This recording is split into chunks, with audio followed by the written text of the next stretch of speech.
Welcome to the second presentation in the series where we're looking at the book of Deuteronomy. As usual, let's just reflect back on where we've been in the previous presentation. Many questions. Here are two. Why was the book written? And what was the context?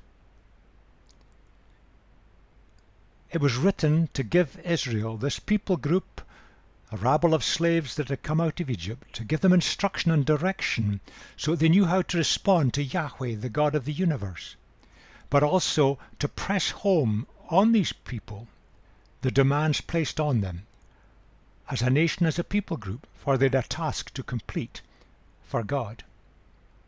They were about to enter the land. They were going to have new leadership. And the book lays down what is required for covenant renewal. The map: they came out of Egypt, they went to Sinai, they then travelled north. In the north, base camp at Kadesh Barnea. They had an abortive attempt at the land, disobeying God, and then they wandered in the desert around Kadesh Barnea till a generation died out. Then they started moving again, this time approaching the land from a different direction. That's where they were when Moses spoke to them.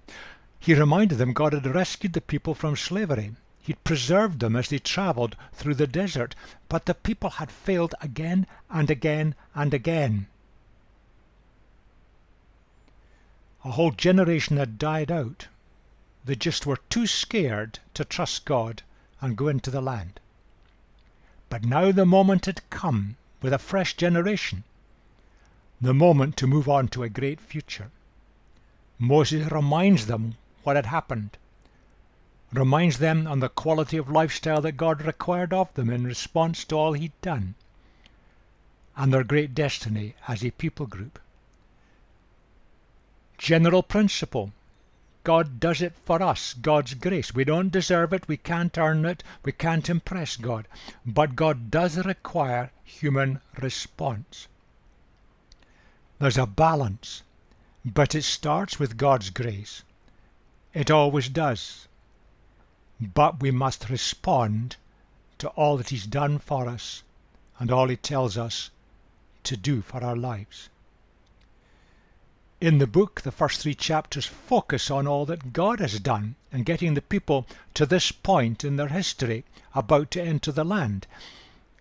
The next few chapters set out the principles for how they were to respond to God. After that, it's expanded into more detail. The thing was this: the parents had persistently rebelled. That generation now had died out.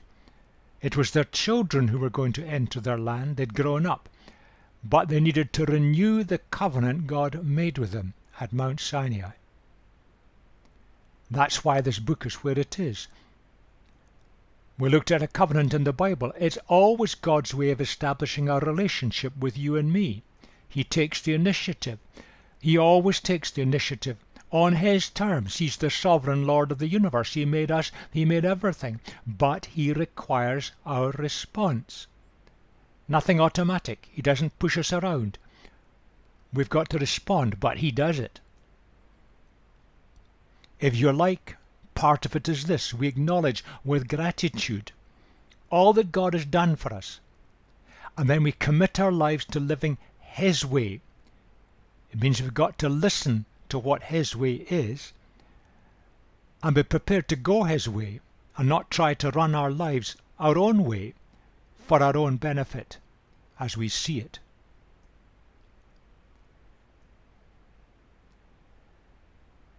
Chapter 1 starts: "These are the words Moses spoke to all Israel in the wilderness east of the Jordan," that is in the Arabah, and it names a number of places that are there. It would have taken about 11 days to get from Sinai to the land God was giving them, but it took them 40 years, a whole generation, because they disobeyed and wouldn't trust God. They missed out. In the 40th year, in the first day of the 11th month, Moses proclaimed to the Israelites all that God had commanded him concerning them. This was after he defeated Sihon, king of the Amorites, who reigned in Heshbon, and at Edrei had defeated Og, king of Bashan, who reigned in Ashtaroth. Two local rulers who ruled to the east of the Jordan, of Amorite stock.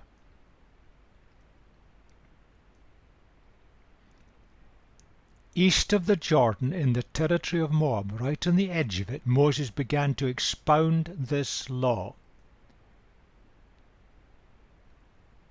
And that's where it comes to be this next presentation.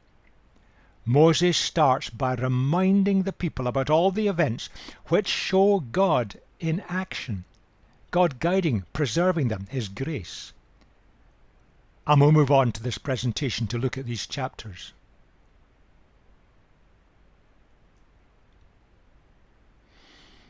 Let's just pick up just where the previous presentation finished. Moses began to expound this law.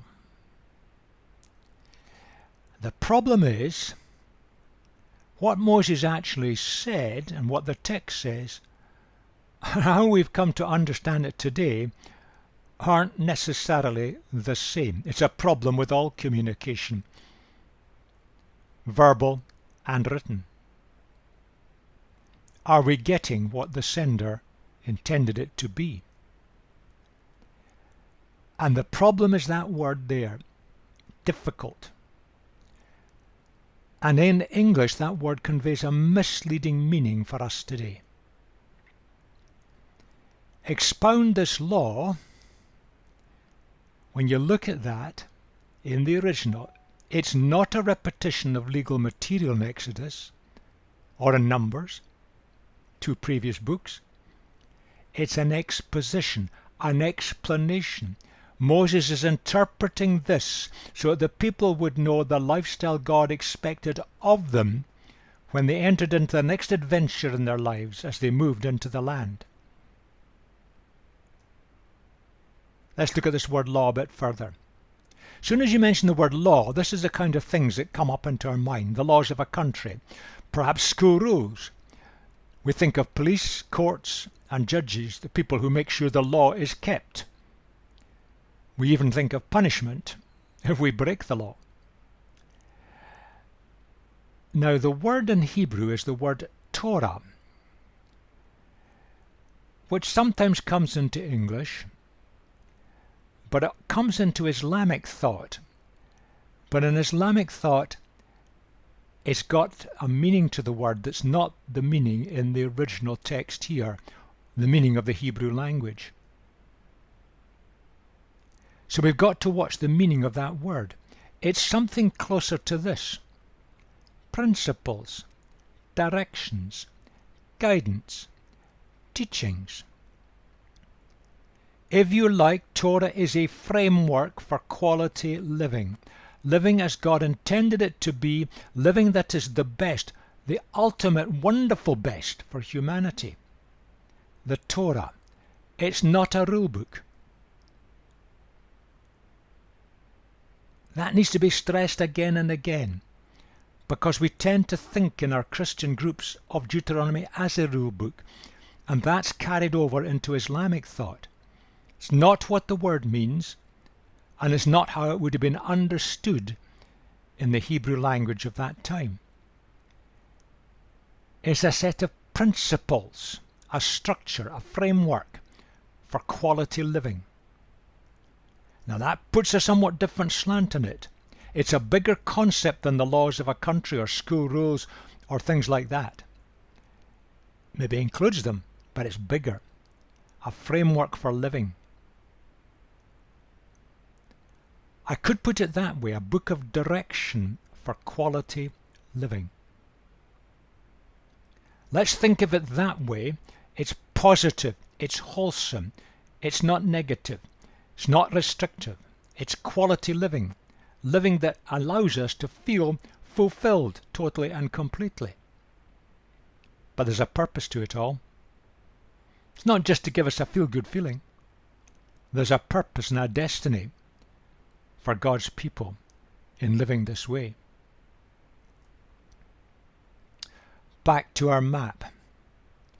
After the abortive attempt, they wandered around the wilderness near the oasis town of Kadesh Barnea. Eventually, generation died out and they had to move on, just putting in the rough position of some of the lands that they were going to skirt round or travel through: Edom, Moab, Ammon. Rough boundaries, and they are rough. Tribal groups move to and fro across them. Moab, Edom to the south, was a pretty flexible boundary. Edom included and was probably dominated by the descendants of Esau, the twin brother of Israel, Jacob.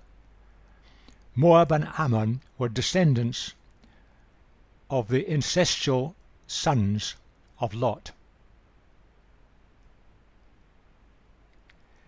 The Amorites had taken over that land. Now there were scattered groups of people. They'd wandered from the area that today loosely is Iraq and Syria, and they moved into this area a few generations before. It was under Egyptian rule, sort of. But they were just scattered communities in that part of the land. And their religious practices and social practices were horrendous, including temple prostitution and child sacrifice. The boundaries: a wadi with a small river dries up in the summertime, Zered. To the north, the Arnon Gorge, another wadi, a small river that's only there part of the time. So that's where they went. They went through Edom, skirted round Moab, tried to avoid Ammon. We don't know exactly where they went, and they ended up in Amorite territory.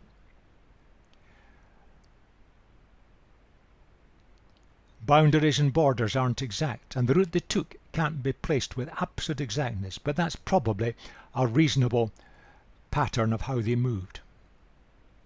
And Moses gives a summary of the experiences of all the events at Mount Sinai, where God spoke to Moses and to the people, their failures at Kadesh Barnea, where they disobeyed God, then their later travels through Edom, round Moab, avoiding Ammon, and into the east bank of the Jordan Valley.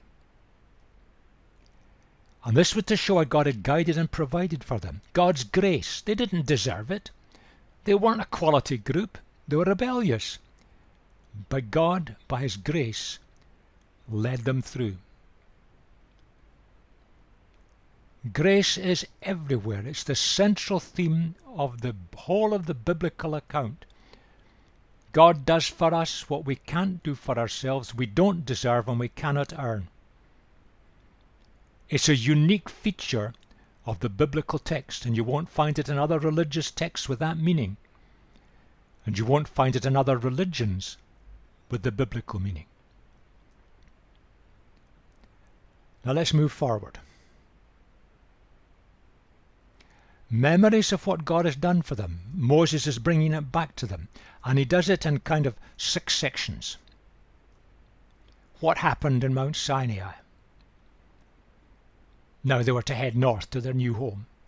They got to Kadesh Barnea, the oasis, little community there. They spied out the land, and fear gripped the people. Decades later, with another generation,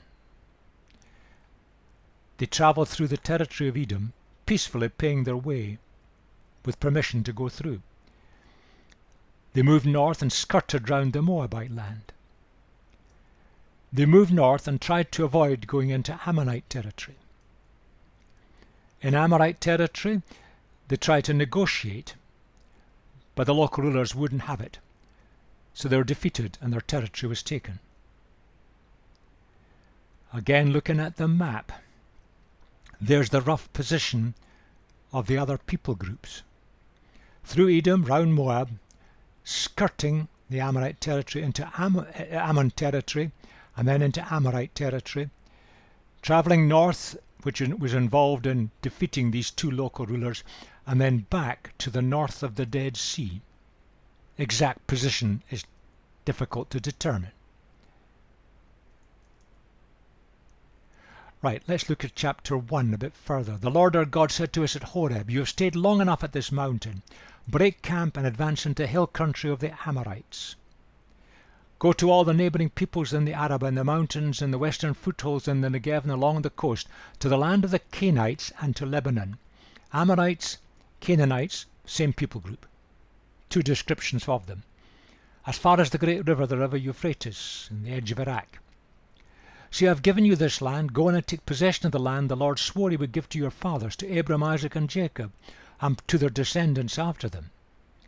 So I took the leading men of your tribes, wise and respected men, and appointed them to authority over you. I charged your judges that time, hear the disputes between your people and judge fairly. Whether the case is between two Israelites or between an Israelite and a foreigner residing among you, do not show partiality in judging. Hear both small and great alike. Do not be afraid of anyone, for judgment belongs to God. Bring me any case too hard for you, and I will hear it." Set up a structure for organization of the people. At that time I told you everything you were to do. Moses was a true and great leader. They'd been promised the land. Didn't come to them automatically. They all had to possess it. A very, very deep biblical principle. God makes us often promises, but he requires us to take the step forward and enter into his promises. And let's look at this in a bit more detail. Judgment, the principles of judgment, the organization of society. And there are principles here that are fundamental for them, but also for us today. Equality for all before the law. And that means all, everyone.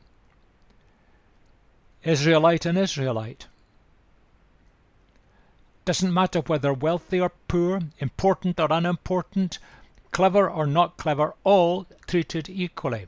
No question of those with wealth buying the judges or buying the best lawyers, which is what happens today in the West so often. But also equality before the law for the Israelite and the foreigner. Let's just take that one step further. There's a very, very deep principle here. You see, it was expected that foreigners would remain living with the Israelite people, and history shows they did. Indeed, there were people of original Canaanite origin still in the land in the days of Jesus, and he met one lady who needed his help at that time from a Canaanite background. I'll leave that as a thought. There's a lot of evidence to support it. Perhaps it wasn't the task to dispossess the people and kick them out, but to set them free and enable them to possess the land along with the incoming Israelites. In the process, they would start to absorb the Israelite life quality that Moses lays down in this book, and everybody treated with equality. Absolutely fundamental. Sometimes the people of Israel kept to it, sometimes they didn't. But many of the prophets hammered them when they didn't. Moving on again. Further on into chapter 1. Then as the Lord God, our God, commanded us, we set out from Horeb, and so we reached Kadesh Barnea. Then I said to you, see, the Lord your God has given you the land. Go up and take possession of it, as the Lord, the God of your ancestors, told you. But you were unwilling to go up. You rebelled against the command of the Lord your God. Then I said to you, do not be terrified, do not be afraid of them. The Lord your God is going before you, will fight for you, as he did for you in Egypt, before your very eyes, and in the wilderness. There you saw how the Lord your God carried you, as a father carries his son, all the way you went until you reached this place. In spite of this, you did not trust the Lord your God, who went ahead of you on your journey to show you the way you should go. When the Lord heard what you said, he was angry. No one from this evil generation shall see the good land I swore to give your ancestors, except Caleb, son of Jephunneh. Caleb and Joshua also went, but he was the leader that took over from Moses. Because of you the Lord became angry with me also, and said, you shall not enter it either. Moses identified with the people, but your assistant Joshua, son of Nun, will enter it. The little ones that you said would be taken captive, your children who you do not know good from evil, they will enter the land. It was the next generation that took it on. Then you replied, we've sinned against the Lord. We will go up and fight as the Lord our God commanded us. So every one of you put on his weapons, thinking it was easier to go up into the hill country. They tried to do it in their own strength. But the Lord said to them, tell them, do not go up and fight, because I will not be with you. You will be defeated by your enemies. You see, they didn't really trust God. So I told you, but you would not listen. You rebelled against the Lord's command, and in your arrogance you marched up into the hill country. The Amorites who lived on those hills came out against you. They chased you like a swarm of bees and beat you down. Oh, there's deep lessons for all of us today. Doing it God's way, in his timing, and depending totally on his resources. Critical messages for the people of God in the West today. The same land was observed by all the spies, the 12 of them. Most were terrified. 2 were confident, Joshua and Caleb. They'd all experienced God's provision and protection in the desert. But the majority were simply scared to move forward. They simply didn't trust God.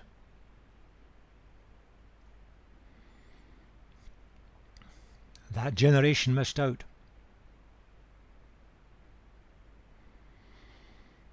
As I look out on the people of God in the West today, I wonder if some of this is being reenacted before our eyes, and a new generation will have to be born to move forward.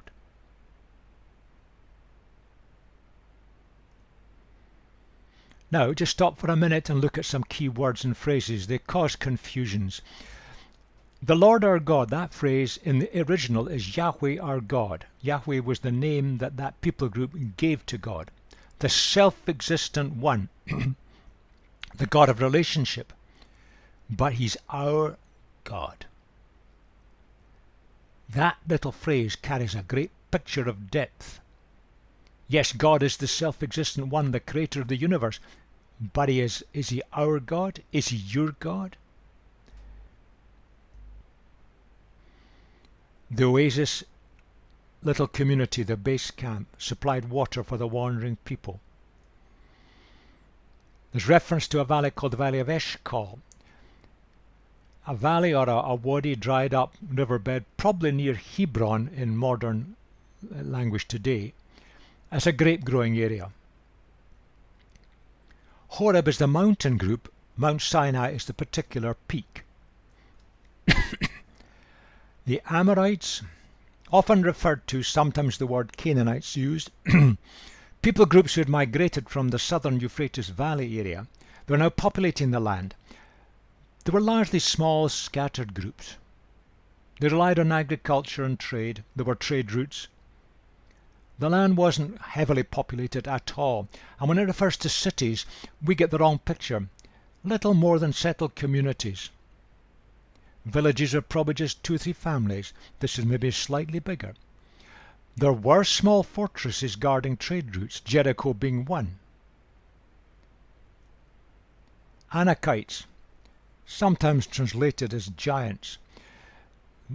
Traditionally it's been thought of people with large stature, but probably it just refers to some people group, and some story has gone into the archives that they were very large and strong.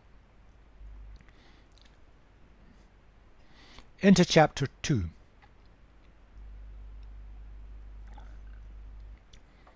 Then we turned back and set out towards the wilderness along the route to the Red Sea, as the Lord directed me. For a long time we made our way around the hill country of Seir. That is another name for Edom. Territories are rather ill-defined at that time. Then the Lord said to me, "You have made your way around this hill country long enough. Now turn north. Give the people these orders. You're about to pass through the territory of your relatives, the descendants of Esau who live in Seir, Edom. They will be afraid of you. They would see them as an Egyptian mob, an army. But be very careful. Do not provoke them to war, for I will not give you any of their land, not even enough to put your foot on. I've given Esau the hill country of Seir as his own. They were descendants from Esau. You are to pay them in silver for the food you eat and the water you drink. And it happened that way. The Lord your God blessed you in all the work of your hands.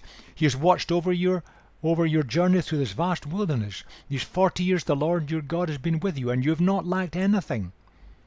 So we went on past our relatives, the descendants of Esau lived in Seir. We turned from the Arabah road, which comes up from Elat and Ezion-Geber, and travelled along the desert road of Moab, the country to the north. That's how they would be seen. That's a thought worth pondering. God still provides for humanity, specifically for his people, despite our persistent disobedience. That's God's love. We don't deserve it. They travelled up the western side of Edom and on towards the borders with Moab to the north. Moving forward. Then the Lord said to me, do not harass the Moabites or provoke them to war, for I will not give you any part of their land. I have given Ar to the descendants of Lot as a possession. The Moabites were descendants of Lot. And the Lord said, now get up and cross the Zered valley. So we crossed the valley. 38 years passed from the time we left Kadesh Barnea till we crossed the Zered valley. That's at the southern border of Moab. By then that entire generation of fighting men had perished from the camp, as the Lord had sworn to them. The Lord's hand was against them until he completely eliminated them from the camp. A generation died out. Now Ammon lay to the north of Moab. The entire generation had passed on, and they were moving round the edge of Moab towards Ammon. So they moved on there, and the last paragraph set out now and crossed the Arnon Gorge. See, I have given into your hand Sihon the Amorite, king of Heshbon, his country. Begin to take possession of it and engage him in battle. This very day I'll begin to put the terror and fear of you in all the nations under heaven. They will hear reports of you and will tremble and be in anguish because of you. So they skirted round Moab, kept away from the Ammonite territory. They were also descendants from Lot. Moved into the territory of the Amorites, who wouldn't give them safe passage, and they had to fight some battles there.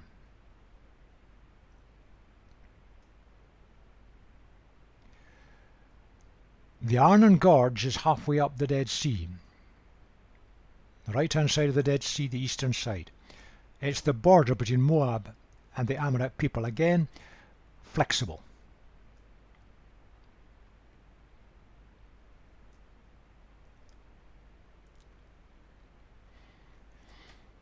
From the desert of Kedemoth I sent messengers to Sihon king of Heshbon, offering peace and saying, let us pass through your country. We will stay on the main road. We will not turn aside to the right or to the left.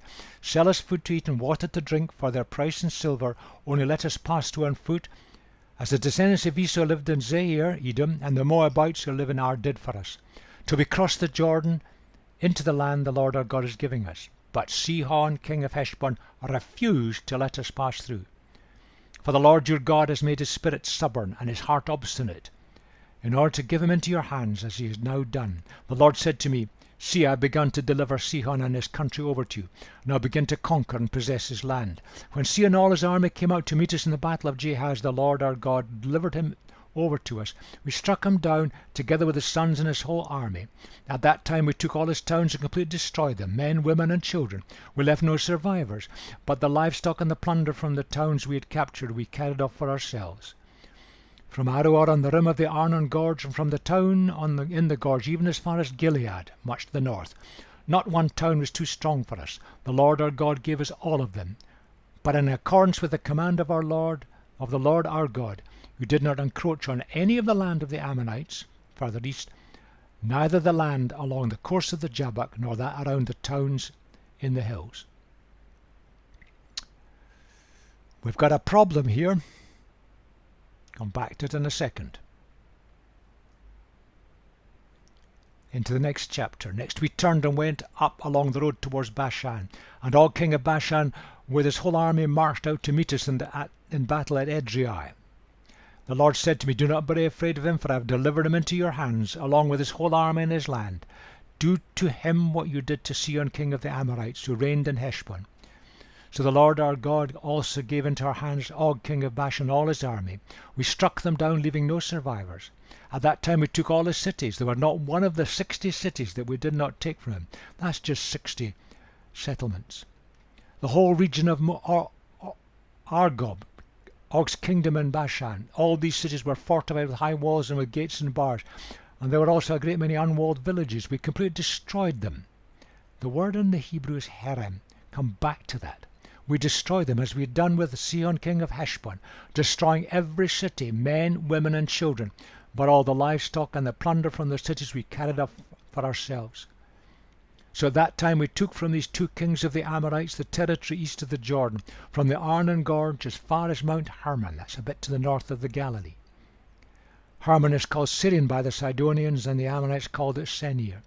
We took all the towns in the plateau and all Gilead, and all Bashan as far as Salakah and Edrei, towns of Og's kingdom in Bashan. It's quite a chunk of territory they took. Og king of Bashan was the last of the Rephaites. His bed was decorated with iron and was more than 9 cubits long and 4 cubits wide. That probably refers to sarcophagus. And there's the dimensions in meters. It is still in Rabbah of the Ammonites. Typical of the day. But we've got that little problem bit as well. Let's look at these 2 problem bits in a bit more detail. We've got to face up to the fact we have major ethical questions to address. How can we justify God directing them to wipe out a complete population? Is this not really a question of ethnic cleansing followed by looting? Is that not what the story is? How could God command that or allow it? Let's address these questions a bit more detail. We've got to remember there was no conflict with the people in Edom, Moab or Ammon. The Israelites travelled through quite safely without any conflict. Moses had tried to get safe passage through their territories to the north. They wouldn't listen. And there were strict directions here and elsewhere in these books of the Bible to avoid looting. So we've got to be very careful that we put it in a context. They refused safe passage. They were the local Amorite rulers. Probably their armies were pretty small. How do we explain that? Did Sihon have a choice? Or did God make him obstinate? It's actually an idiom. It's the way it's written in the Hebrew language. And you can interpret it this way. This is the way the idiom is understood. God allowed his stubborn obstinacy. He wouldn't allow the people safe passage, even though they said they would pay their way and stick to the main road. God allowed his stubborn obstinacy to determine his actions. The context of this, if you look at in the Bible as a whole, when people decide on a line of action and won't listen, God says, okay, have it your own way, I'll let you do it, but you pay the consequences for it. That's what happened to Sihon and Og. But how do we justify that? Let's put up the 2 difficult sections together. Men, women, and children? The problem is it's another idiom. I'll show you in a minute an example of how the idiom would be used and how it could not possibly mean anything just as quite straightforward as mass slaughter. It simply means all who were there. So the army came out. Men would come out, women would not be part of this, children would not be part of this. They were wiped out. It's just an idiom simply meaning all who were there. All languages have idioms. This is just a Hebrew idiom known as a Hebraism. But what about that? Complete destruction? Now I mentioned the Hebrew word, herem. It's very difficult to translate. It's translated in various parts of the Bible with words like destroy or completely destroy, but it's also translated as devote or dedicate. How on earth can one word mean all these things? It's because we simply don't have an equivalent word in modern languages, including English. It's only used in a limited area, 37 times. Related to the Canaanites or Amorites, 2 names for the same people group. 10 times related to the Amalekites. So it's not a general principle, it doesn't apply widely. It applies to these people groups, and only these people groups in the Bible. But what does it mean? How are we to understand it? It's used in a non-military sense, and when it's used that way, it relates to something or someone given over to the Lord, and we can't take it back. It can be used giving a gift to the Lord's temple, and the gift is handed over with no choice. We don't ever consider taking it back. Given over totally and completely for God's use. But in a warfare context, it implies that what is taken as a result of conquest is not available for common use or personal benefit. It's that we cannot take back that's the important bit. Now that puts a somewhat different slant on the way the phrase is used. Now here's an example of it from later on. We'll come to when we get to chapter 7, when the Lord your God brings you into the land you are entering to possess, and drives out before you many nations. And when the Lord your God has delivered you over to you, and you have defeated them, then you must destroy them totally. Make no treaty with them. Show them no mercy. Do not intermarry with them. Do not give your daughters to their sons, or take their daughters for your sons, for they will turn your children away from following me to serve other gods. This is what you are to do to them. Break down their altars, smash their sacred stones, cut down their Asherah poles, part of the religious equipment, burn their idols in the fire. For you are a people holy to the Lord, set apart for God. The Lord your God has chosen you of all the peoples on the face of the earth to be his people, his treasured possession. Now this gives an illustration. Destroy them, it's the same word used there. Total destruction isn't described, but it's described in terms of smashing up their religious sites while strictly forbidding intermarriage. And that implies you're not killing them. So we've got to be very cautious. This totally destroyed is taking something and we don't take it back. It's given to God for him to deal with. We don't take things for common use or personal benefit. Now that puts a somewhat different slant in it, and we have no exact equivalent translation in the English. We'll maybe return to that later on in the book, because it comes in here and there. Chapter 3 going on describes the allocation of the land east of the river Jordan to the tribes of Reuben, Gad and Manasseh, are part of that tribe.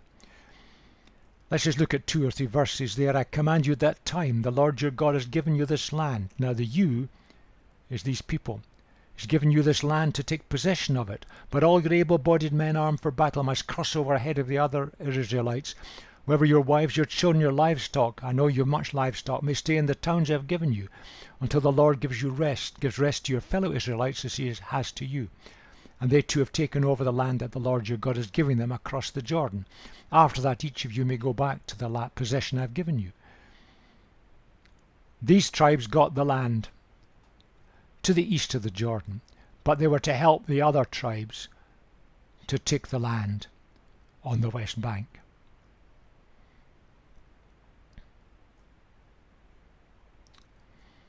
And the end of the chapter focuses on two leaders, Moses and Joshua. Moses had got the people through to the land God had promised them. His task was completed, but his personal hopes were unfulfilled. Joshua now was facing, and he was not a young man. He'd been one of the spies 40 years before. He's facing an awesome and terrifying responsibility. At that time I commanded Joshua, this was to encourage him, his successor, "You have seen with your own eyes all that the Lord your God has done to these two kings. The Lord will do the same to all the kingdoms over there where you're going. Do not be afraid of them. The Lord your God himself will fight for you." At that time I pleaded with the Lord, "Sovereign Lord, you've begun to show to your servant your greatness and your strong hand. For what God is there in heaven or on earth that can do all the deeds and mighty works that you do? Let me go over and see the good land beyond the Jordan." Moses in great old age just wanted to see it.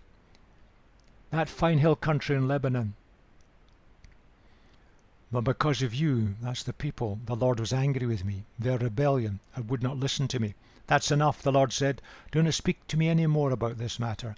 Go up to the top of Pisgah and look west and north and south and east." You could look over the Jordan at the land. "Look at the land with your own eyes, since you're not going to cross this Jordan. But commission Joshua, encourage and strengthen him, for he will lead this people across and will cause them to inherit the land you will see."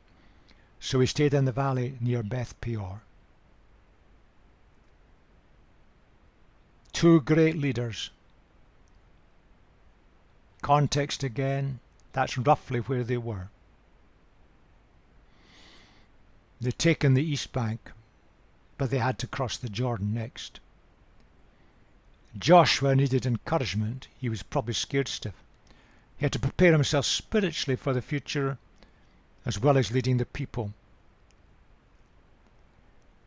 But Moses had just one more major task to complete, which is the theme of this book. He was to remind the people and explain to them what was required of them in order to fulfill their national destiny. God's purposes for this people group, to make God known to the rest of the people groups round about, to the wider world. And Moses had to set about preparing them for what was required of them, and that is the theme of the book of Deuteronomy. And that's where we're going to go next.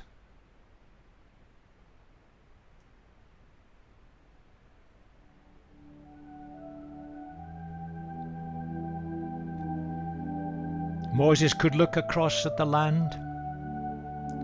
He wasn't going to get there. He was in old age. Joshua would take over.